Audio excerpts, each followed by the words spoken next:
तो जी पुर्तगाल में इतनी ज़्यादा सख्तियाँ हो रही हैं और जिन लोगों के पास टीआरसी कार्ड है बहुत ज़्यादा लोग पूछते हैं क्या हमें भी प्रॉब्लम होगी। और सेकंड, पुर्तगाल ने जहाँ पे इमिग्रेशन बंद की है तो 1 लाख से ज़्यादा लोगों की फ़ाइल रिजेक्ट करने का भी सोचा है। ये काम पहले भी उन्होंने किया था, बहुत ज़्यादा लोगों की फ़ाइल रिजेक्ट हुई थी और अभी 1 लाख से ज़्यादा लोग हैं। और ये कौन से लोग हैं जिनकी फ़ाइल वगैरह कैंसिल या रिजेक्ट हो सकती है, A to Z आपको इमिग्रेशन का प्रोसेस भी समझाने की कोशिश करता हूँ। सबसे पहले तकरीबन 1 से 1.5 महीना पहले भी ये काम हुआ था कि पुर्तगाल आइमा ने एक अनाउंसमेंट की थी जिसमें लिखा था कि हम कोई 20 से 25 हज़ार लोगों की फ़ाइल रिजेक्ट करेंगे। तो उनमें से बहुत ज़्यादा लोगों की फ़ाइल रिजेक्ट इस तरह भी हुई कि जिनका केस ऐसा था कि उन्होंने अपने बायोमेट्रिक्स की फ़ीस नहीं पे की थी। मतलब कि पुर्तगाल में जब हम आते हैं तो हमें आइमा की तरफ से एक अपॉइंटमेंट आती है, कि ईमेल आती है, एक प्रोसेस आपको फॉलो करना होता है।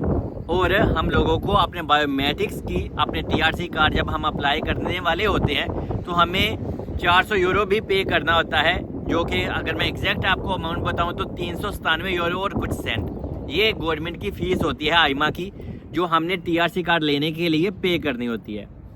तो आइमा ने वो उन लोगों को सेंड की, लेकिन बहुत ज़्यादा लोगों ने वो फ़ीस पे नहीं की। तो आइमा को भी पता चल गया, पुर्तगाल को भी पता चल गया कि कुछ लोग यहाँ पे मौजूद ही नहीं हैं। और बहुत ज़्यादा लोग, ये हकीकत है कि कुछ लोग यहाँ पे अपने डॉक्यूमेंट्स तो अप्लाई उन्होंने किए लेकिन उसको आगे फॉलो अप नहीं किया। तो पुर्तगाल ने ऐसे लोगों की फ़ाइल को रिजेक्ट कर दिया।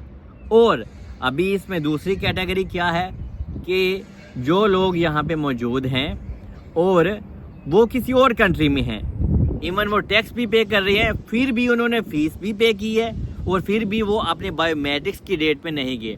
तो बहुत ज़्यादा लोगों के साथ ऐसा भी हुआ कि उनकी भी फ़ाइल रिजेक्ट हुई। तो जिनकी फ़ाइल पहले तो रिजेक्ट होती है, आप अगर वाकई ही चाहते हैं कि पुर्तगाल आपको टीआरसी कार्ड दे तो आप कोई वकील कर सकते हैं, तो वो आपका फिर आगे प्रोसेस करता है। और अगर मैंने वकील का नाम लिया है तो यार मेरा कोई वकील नहीं है, ना ही यहाँ पे किसी और का है। आप प्लीज़ अपना आपको हर जगह, हर एक गली मोहल्ले में पुर्तगाल में वकील मिल जाते हैं। अगर आप पोर्टो में रहते हैं वहाँ पे मिल जाते हैं, वियाना दे कस्तेलो में रहते हैं वहाँ मिल जाते हैं। अगर आप लिस्बन में रहते हैं तो इत्थे ते जनाब इत्थे इट कटो ते तो वकील निकल के बोलेगा कि हाँ जी आका दसो की काम है। तो यार आप कोई भी तीसरा बंदा या थर्ड पार्टी हायर ना करें। कोई इंसान, यहाँ पे बहुत ज़्यादा अपने देसी लोग भी हैं जो कहते हैं हमारा वकील ऐसा है, फलाना वकील ऐसा है। तो मैं तो यार ये सिर्फ आपको चूना लगाते हैं ऐसे। तो मेरे दोस्त, आपने कोई भी वकील करना डायरेक्ट हो जाओ, क्योंकि अगर आप तीसरा बंदा हायर करोगे, मैं बार बार कहता हूँ, वो आपसे अलग से 200 300 400 500 अपने अंदर रखेगा तो क्यों देना है? क्योंकि यहाँ पे आपको रास्ता खुद पता है, बात आपने खुद करनी है, ठीक है? तो आप तीसरा बंदा हायर ना करो और कोई भी वकील करो अपने लिए।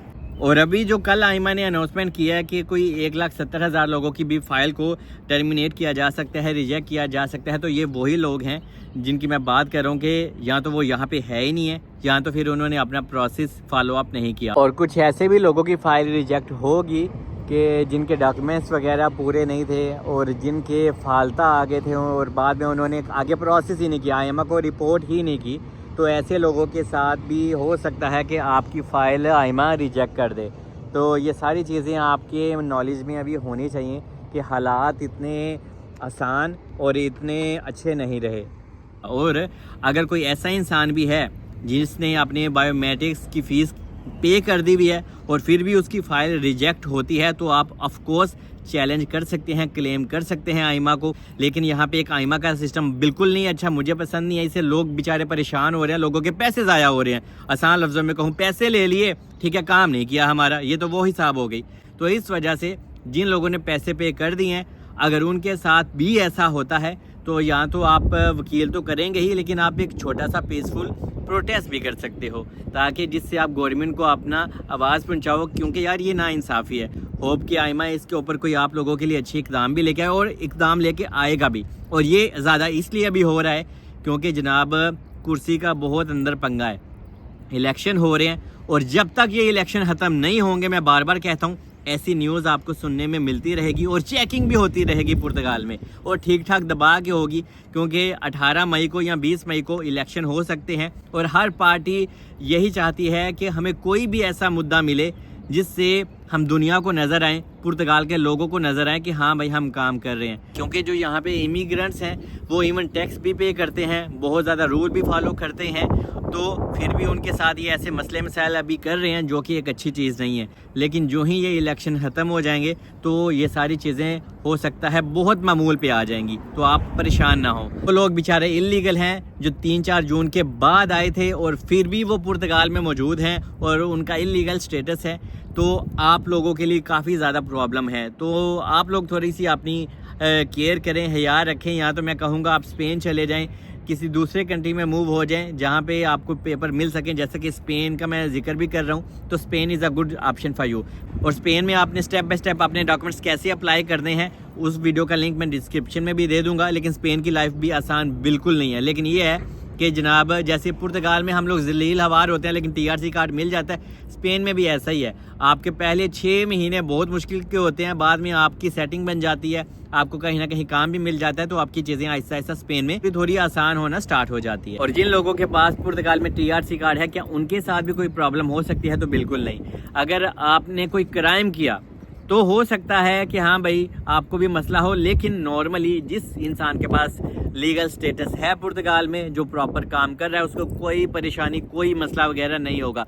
कोई इंसान आपको डराता है तो वो अलग चीज़ है, क्योंकि यहाँ पे डर का बहुत बिजनेस होता है भाई। क्योंकि जितने ज़्यादा आप लोग डरेंगे उतनी ज़्यादा दुकानें लोगों की और यहाँ पे एजेंटों की चमकती हैं। तो इस वजह से आपको परेशान होने की कोई ज़रूरत नहीं है कि TRC कार्ड है तो वो आपसे ले लेंगे, ऐसा कोई सीन नहीं है। तो बस आप लोग प्रॉपर यहाँ पे रहें, काम कर रहे हैं, टैक्स पे कर रहे हैं, तो नो इशू।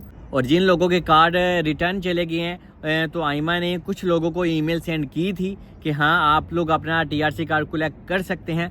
और भी किसी इंसान को इस टाइप की ईमेल या कॉल आई है, क्योंकि कभी कभी आजकल मैंने सुना है, लेकिन मैंने कंफर्म नहीं किया, क्योंकि जब तक मैं अपनी आंखों से नहीं देख लेता तो मैं आपको कह नहीं सकता। क्योंकि एक इंसान ने मुझे कहा कि मुझे कॉल आई थी महात्मा गांधी से कि आप आके अपना TRC कार्ड रिसीव करें। तो पता नहीं अभी ये बात सच है कि नहीं, क्योंकि मैंने उस भाई से कहा था अगर आपको TRC कार्ड मिला है तो मुझे फ़ोटो सेंड कर दें ताकि मैं दूसरे लोगों को बता सकूं। लेकिन उस भाई ने कहा कि यार फ़ोटो मैं सेंड नहीं कर सकता, मेरी पर्सनल है। तो यार अगर आप सेंड कर देते तो मैं तो ऊपर भी नहीं लगाता इससे, लेकिन दूसरों की हेल्प ज़रूर हो जाती। लेकिन वाकई अगर किसी इंसान का सच में इस तरह से TRC कार्ड उनको मिला है तो वो ज़रूर बताएं, क्योंकि बहुत ज़्यादा लोग यहाँ पे परेशान है कि यार हमारा TRC कार्ड आके भी हमें नहीं मिला। तो इससे दूसरों की काफ़ी हेल्प हो जाएगी। बाकी पुर्तगाल में अभी रूल्स काफ़ी टाइट हो गए हैं और काफ़ी सख्ती भी हो गई है, लेकिन ये जितनी भी सख्तियाँ कर रहे हैं तो जनाब इनको इसका एहसास तो होगा, लेकिन थोड़े महीने बाद होगा। बाकी स्टे ब्लेस, अपना बहुत ख्याल रखें और दुआओं में याद रखें।